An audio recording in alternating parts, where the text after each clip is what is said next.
National highway number 848 પર કપરાડાના વડદેવી પાસે container રોડની સાઈડમાં ઉતરી જતા ટ્રાફિક જામની સમસ્યા.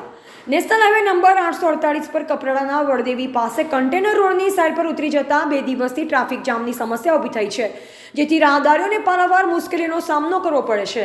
મળતી વિગત મુજબ વાપીથી નાસિક જતા નેશનલ હાઈવે નંબર 848 પર તારીખ 4/7/2024ના રોજ મળસ્કે કન્ટેનર રોડની સાઈડમાં ઉતરી જતા પાર નદીથી લઈ દિનબારી સુધી ટ્રાફિક જામ થયો હતો. ટ્રાફિક સમસ્યાને લઈ વલસાડ જિલ્લાના આમ આદમી પ્રમુખે આપી છે પ્રતિક્રિયા.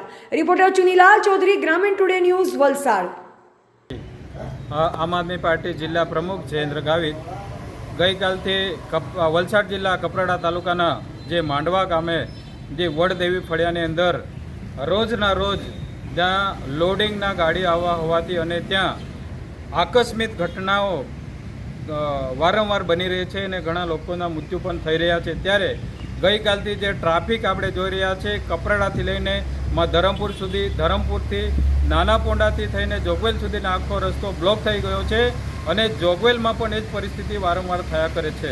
ત્યારે ગુજરાત સરકારને અમારી એ માંગ કરીએ કે આ પરિસ્થિતિ, આ હાલાકી તાત્કાલિક એના ઉપર જે આ પરિસ્થિતિ થાય એ પરિસ્થિતિને સુધારો લાવે અને જે રસ્તો છે રસ્તો પહોળો કરે અને જે અત્યારે જે ઘટના વાસ્તવિકતા માંડવા વડદેવી ઉપર બની છે એ ખાઈની અંદર જે આખો વ્યવસ્થિત લેવલ ઉપર અને નાળા જેવા ઊંચા બનાવે તો જેના થકી આ જે રોજની રોજ સમસ્યા છે એ સમસ્યાનો હલ બની શકે એ તમામ પ્રતિનિધિઓ પણ એના પર નોંધ લે અને એના પર કાર્યવાહી કરો.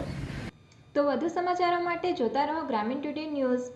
ગ્રામીણ ટુડે ન્યૂઝને લાઇક, શેર અને સબસ્ક્રાઇબ કરો.